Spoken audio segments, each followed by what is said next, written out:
Welcome into the Yards After College podcast powered by KSLSports.com. I'm your host, Kyle Ireland, flying solo today as Sam is out this week, but wanted to bring you a Week 18 recap on the pod. The regular season is over. It's a wrap. We know who are the teams that are in the playoffs now. Some interesting matchups, and if you've followed what's happened over the last 2 days in the postseason. We're recording here on January 8th, Monday, just a couple hours before the College Football National Championship. And on Sunday and Saturday, things played out where there were teams that were fighting for their playoff lives, ended up making it in, and a couple of teams that ended up, having disappointing performances.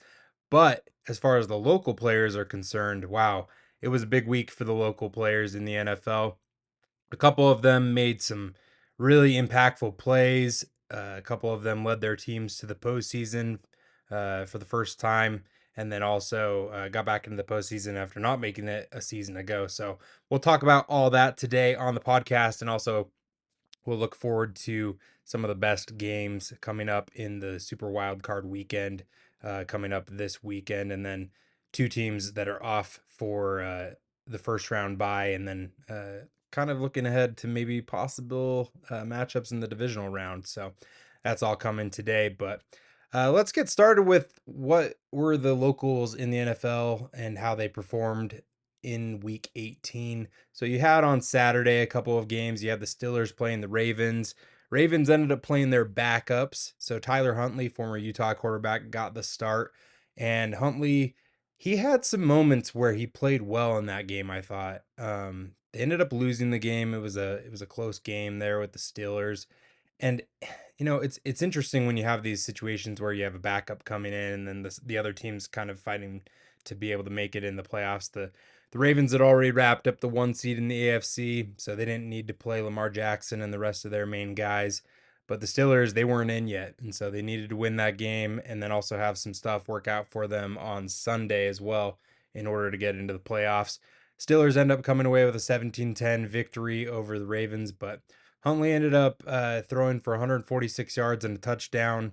Didn't have any turnovers in that game, so that was nice to see. But yeah, that was an interesting kind of game where one team really just needed it and the other team, it had no impact on them as far as they were concerned, just wanted to get out of Week 18 healthy. So on the other side of the football, you had Eric Rowe, former Utah defensive back, ended up causing a fumble there for the Steelers defense. A big play made by him.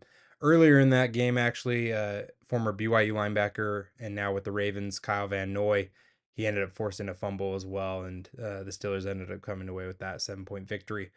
Moving on to Sunday, that is, you had a bunch of just critical performances. You had the Saints. They were playing the Falcons. Saints needed to win that game and have some other stuff work out for them in order to get into the playoffs. Rashid Shaheed, former Weber State Wildcat, ended up scoring his 5th touchdown of the season. And then right at the end of the game, instead of, kneeling the ball out in victory formation, Jameis Winston said they decided to overrule the coaching staff who wanted to just kneel out the clock, and they ended up handing the ball off to Jamal Williams, former BYU running back, who ended up breaking the play and getting his first touchdown of the season, which is kind of a crazy story. He ends up having an outstanding year last year with the Detroit Lions, battles through a couple injuries this year, and then doesn't score until the final game of the regular season. So interesting there for Jamal Williams and kind of how that game played out. Saints didn't end up making the playoffs as things played out for the rest of the Sunday afternoon games, but had a couple local guys there scoring touchdowns in New Orleans, big blowout of the Falcons. A couple of other things that happened on Sunday afternoon. You had former BYU and Orem High product, Puka Nacua. My gosh, great game from him in only a little over a half. But you've got this debate right now with CJ Stroud, the Houston Texans rookie quarterback, and Puka Nacua, which one's going to end up being the offensive rookie of the year. I think that Stroud has had an amazing year. Watched him a few games, obviously following Dalton Schultz on that team, watching to see how he's done this year, and then just watching some of the games they played within that division. And he's had an outstanding year, remarkable for a rookie, low turnovers, uh, touchdown to turnover ratio is great. Watched him on Saturday night, end up getting the win over the Colts and getting his team into the playoffs, and then ended up winning the division by the Jacksonville Jaguars loss on Sunday. So you can make a case that Stroud, and I think a lot of people will, just because he's a quarterback, say that he should be the offensive rookie of the year. If you look at it without positions and you just look at their numbers and the impacts they've had, I don't understand how Puka Nacua isn't the runaway offensive rookie of the year. The things that he's done this season, the numbers he's put up, I mean, they speak for themselves. He's had a remarkable season. He's, helped his team. Really, it was one of those things where I kind of thought the Rams, might have a down year, might not make the playoffs. Doesn't matter. They end up getting in the postseason with 10 wins, and Puka Nacua is a big part of that. Kind of just broke out, had an awesome rookie season. He ends up finishing the season here with 105 catches, which ranks ninth in the NFL amongst receivers, and with 1,486 yards, which is fourth in the NFL. So by doing that, he actually set new NFL rookie records yesterday, broke the previous ones. You've got the rookie reception record, which crazy that it's been broken this many times recently, but I mean the game's kind of trending towards the passing game, right? But yeah, Jalen Waddle, uh, Alabama product with the Miami Dolphins. He set the new mark back in 2021 with 104 receptions. So Puka Nacua breaks that by a catch on Sunday. After that catch, he's out of the game. But the pass before that he caught, his third reception of the game, he ends up catching Bill Groman's rookie record, which was set in 1960. So crazy that that's been a record for, what is it, 64 years almost, right? So congrats to Puka Nacua breaking the previous record of 1,473 yards. Ends up getting to just an outstanding season. I mean, just something that we didn't see coming. And I know BYU fans probably are out there like, oh yeah, we knew Puka. You didn't know that he was going to do this. I mean, he may have been good, but you didn't see this coming. And props to Puka Nacua for kind of surprising everyone with that. So that was fun to see on Sunday. And then lastly, just have to mention Jordan Love. And I'll be the first to admit that in the preseason, I had some reservations about Jordan Love after what I saw last season and the year before in the limited reps that he had with Aaron Rodgers, either out due to illness or, they had, you know, needed him due to injury. Um, I just, he has looked like a different quarterback the last, I don't know, 10, 11 weeks of the season. He started off super hot the first couple weeks of the year and then just really took a nosedive, and everybody was about to write him off. And he has just answered the bell every single time. Really impressive to see. And, the Packers didn't make the playoffs last year with Aaron Rodgers. They ended up losing to the Lions in the last game of the season, which they needed last year.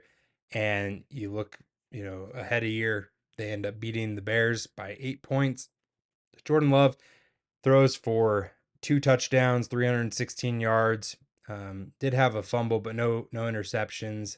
Really, I mean, other than that fumble, he had a near perfect performance to help the Packers pick up their ninth win of the season and make the playoffs. So props to Jordan Love. He is really just, I mean, he solidified himself as the quarterback of the future there in Green Bay. That question has been answered, so props to him. We're going to take a quick break on the pod, and on the other side, we will come back, look ahead to the matchups in the postseason, and which ones I'm most excited to watch. Welcome back to the Yards After College podcast, powered by KSLSports.com. like I said, on the other side, we are going to look at the wild card matchup. So you've got Super Wild Card Weekend coming up on Saturday, Sunday, and then closing out on Monday. I mentioned the Ravens earlier, but the other team with the first round bye in the NFC is the San Francisco 49ers. So both of those teams got the number one seeds in their respective conferences, and you won't see either of them until the 20th or 21st. So my guess is you'll probably have one on each of those days. The lowest seed that emerges out of the wild card weekend will be the team from each conference that faces either the Niners or the Ravens. So on Saturday, to open up Super Wild Card Weekend, you have the Cleveland Browns, who are traveling to Houston to take on the Texans. That'll be at 2:30 p.m. Mountain Time on NBC here in Utah. It'll be on KSL Channel 5. And that night, you have the Miami Dolphins, who were a touchdown away from tying that game. And then, just that game was crazy on Sunday Night Football. We'll just leave it at that. I don't need to dive too deep into that, but kind of crazy with all the turnovers back and forth there. But Tua Tagovailoa ends up throwing a pick there at the end to end the game. The Bills end up getting the 2 seed, so Miami drops to end up having to play on the road. They're traveling to Kansas City to take on the Chiefs. That'll be at 6 p.m. on Saturday night, and that game will be broadcast only on Peacock. So if you don't have Peacock, you need to sign up for that streaming service in order to watch the Dolphins and the Chiefs. So making my picks here on Saturday, I am going to go with we're gonna go with the Browns. I like the Browns playing in Houston. Um, the Texans, I didn't expect to be there. I thought the Jaguars were gonna be in this game right here, and so the Browns they lost in Week 18, but didn't play their quarterback Joe Flacco. Their defense, a bunch of guys didn't play, and their defense is really good. So I expect them to have a strong performance there. So I'm taking the Browns, and then Dolphins and Chiefs. I just the Dolphins looked super good during the first half of the season, and I haven't felt the same way about them in the second half of the year. Uh, Tua is up to 14 interceptions that he's thrown. He's right there with Mahomes. If I'm gonna put my money on anybody, I'm gonna put it on Patrick Mahomes and Travis Kelsey. Those guys didn't play in Week 18, so they're gonna be on a week of rest. Whereas Miami played their guys, they were trying to go for the 2 seed. So I like the Chiefs at home. Dolphins going to a cold weather situation. Taking the Chiefs on Saturday night. Sunday, you've got the Steelers at the Bills. That'll be at 11 a.m. on CBS. I like the Bills in this game at home. The Steelers, they're a nice story getting into the postseason. Mike Tomlin just continues to show what a good coach he is. Ends up, having another 500 or plus season. But I like the Bills. They're, I think, other than the Ravens, they're, one of the two hottest teams going into the playoffs. So I'm taking the Bills at home. Then you've got the Packers at the Cowboys at 2:30 p.m. on Fox on Sunday afternoon. Give me the Cowboys. They've been impressive all season long. I do like what I've seen from Jordan Love and the Packers offense recently, but I think there's some holes in their defense, and so I like the Cowboys offense. I think they're going to be pretty good in the postseason. So they have a lot riding on that. With you know they've had some disappointing playoff performances, that is, recently, and I think that they could be playing for their head coach in this game. So give me the Cowboys. And then on Sunday Night Football, 6 p.m. on KSL 5 TV, you've got the Rams, Matthew Stafford traveling to the Detroit Lions. You've got Matthew Stafford playing in Detroit since the trade uh, a couple of years ago, right there before he won the Super Bowl. It's a fun story there on Sunday Night Football. It's gonna have crazy numbers that it puts up because of that matchup there with Stafford going back to his old team. So that'll be a fun matchup. I I think the Rams have just been playing really well lately, and I'm tempted to pick them, but I'm gonna go with the Lions. I'm gonna go with the Lions at home. Their defense has some holes in it and could struggle in this matchup, I could see, but I like the offense. Detroit's offense, I think, is going to be able to win this game for them. So that's who I'm going with, the Lions over the Rams on Sunday Night Football. And then the last game of Wildcard Weekend, Super Wildcard Weekend, is on Monday Night Football. You've got the Eagles, who have really been struggling lately. Jalen Hurts messed up finger week 18 and doesn't finish that game. They end up losing, so they're just kind of on a weird little spell right now. Um, give me the Eagles though. You got the NFC champions from a season ago traveling to Tampa Bay. The Bucks, they surprised me. I didn't think they were going to make the playoffs this year, but Baker Mayfield's been playing some pretty good football. Over 4,000 yards for the season, 28 touchdowns, 10 interceptions. But I think the defense there just has to carry them so much. Even though Philadelphia's defense is, pretty porous right now, I just think that when it comes to it, I'm going to trust Jalen Hurts and that offense to make the plays necessary to win that game. It's probably one of the best matchups they could have gotten out of this wild card weekend as well. So I'm going to go with the Eagles in Tampa Bay. So that'll do it for this week of the podcast. Next week we will come back. We'll recap Super Wild Card Weekend, talk about the teams and players from the local side of things that advanced. You've got the 49ers and the Ravens, who are going to be well rested against whichever of the lower seeds make it past Wild Card Weekend. We'll talk about all that and more next week. You can follow me in the meantime on social media. On Twitter or X, I am at Kyle Ireland. Everything else, I'm at Kyle Ireland KSL. So if you want to give me a follow, those are where you can find me. Be sure to follow Sam at Samsworth_TV.